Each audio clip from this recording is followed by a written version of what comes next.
If we talk about slavery, we can talk about institutions that have existed for millennia.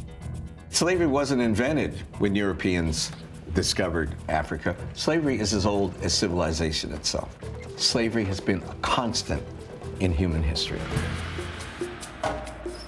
What we need to remember, I think, is market mechanisms, supply, demand, warlords who are willing to supply, and slave traders who supply the demand.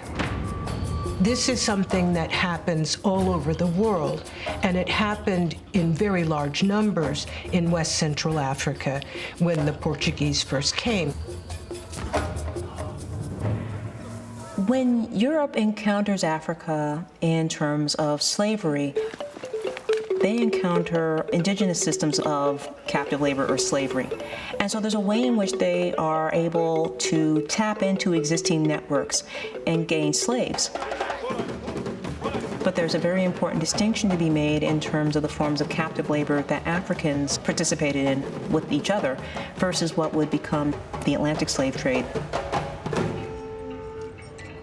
What I find relatively unique about the period of the enslavement of Africans is that this notion of dehumanizing is not because that other is a threat to you, but because that other does not deserve the treatment you would require, and I put this to service to produce products. In other words, to increase wealth. Slavery was a business. It was an investment. It was a part of the economy. To own a slave was to own a valuable commodity. The industrialization of slavery is something that's new to the history of the world in that period. They were economic chattel, right?